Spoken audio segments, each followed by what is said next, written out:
Shalom,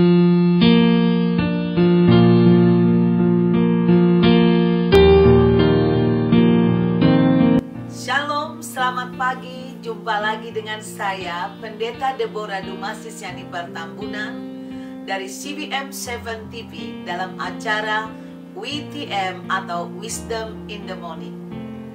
Setiap pagi pukul 5, saudaraku, saya selalu mengajak saudara untuk membahas kitab Amsal. Dan sebaiknya saudara terus membaca seumur hidup satu pasal minimal setiap hari.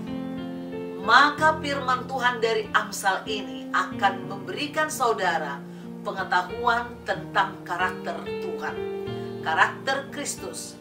Dan ketika karakter Kristus ada di dalam kita, maka kita akan menerima berkat-berkat yang luar biasa. Saudaraku, hari ini adalah tanggal 7. Maka Amsal yang saya buka adalah pasal 7. Dan saya membagikan rema dari ayat 24 sampai 27. Oleh sebab itu, hai anak-anak, dengarkanlah aku, perhatikanlah perkataan mulutku. Janganlah hatimu membelok ke jalan-jalan perempuan itu, dan janganlah menyesatkan dirimu di jalan-jalannya. Karena banyaklah orang yang gugur ditewaskannya, sangat besarlah jumlah orang yang dibunuhnya. Rumahnya adalah jalan kedunya orang mati, yang menurun ke ruangan-ruangan maut. Nah, saudaraku, rema yang saya dapatkan di sini, jalan perempuan-perempuan itu maksudnya di ayat-ayat sebelumnya adalah orang yang asing, maksudnya orang yang licin, mulutnya berayu-rayu.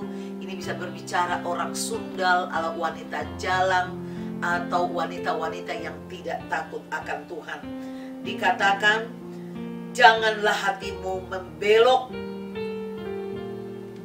Biasanya wanita-wanita pelacur ini, saudaraku, wanita-wanita sundal ini memiliki sikap kadangkala berlebihan di dalam cara berpakaian, cara bermake up, dan juga dalam cara melayani orang. Sehingga tanpa disadari orang-orang yang tak berpengalaman, maka laki-laki banyak terjebak kepada rayuan maut yang dilakukan wanita-wanita jalang. Firman Tuhan ini memperingatkan supaya kita tidak mau disesatkan, tidak masuk ke jalan-jalan wanita jalang, tidak bergaul dengan pelacur, tidak mau dirayu oleh wanita-wanita sundal. Dikatakan banyaklah orang yang gugur ditewaskannya. Benar saudara, kalau kita tahu ada banyak datang kepada saya wanita-wanita yang baik, saudaraku, tetapi dia menangis, mengatakan bahwa dia sedang kena penyakit. Dia tidak pernah pergi berselingkuh, tetapi suaminya rupanya pergi ke pelacuran, sehingga istrinya mendapat penyakit. Bukan saja si suami yang kena penyakit, istri pun ikut. Bahkan lebih mengerikan, bisa anak pun kena penyakit. Maka dikatakan sangat besarlah jumlah orang yang dibunuhnya. Ini bukan hanya berbicara penyakit ringan, bahkan juga kadang menjadi kanker serviks. Tentu bukan semua orang yang kena kanker serviks maksud saya, tapi dampak daripada perzinahan, persundalan itu sangat banyak.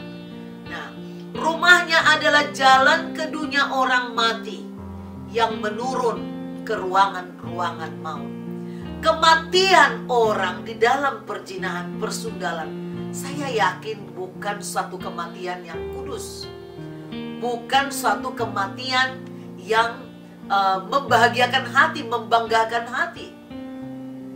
Apabila seseorang mati di dalam persundalan, pasti ini menjadi suatu hal yang akan menyedihkan, menyusahkan keluarga yang ditinggalkan.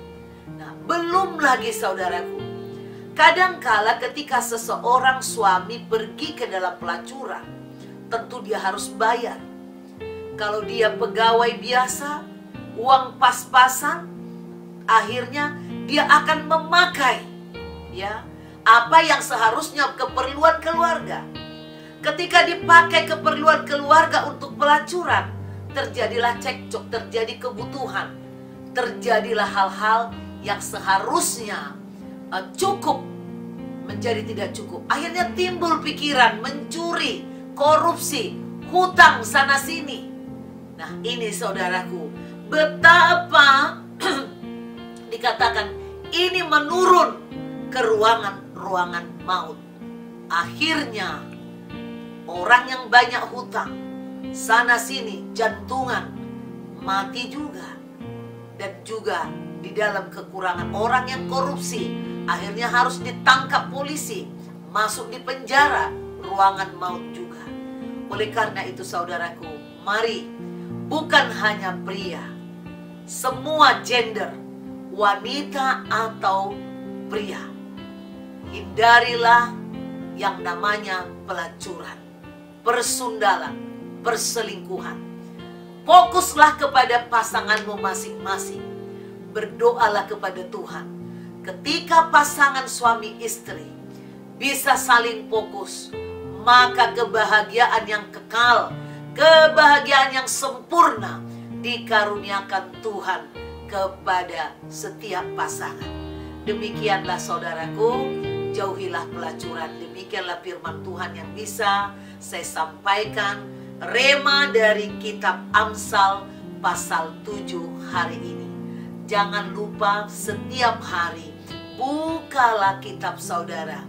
No Bible, no breakfast. Sampai jumpa besok pagi. God bless you.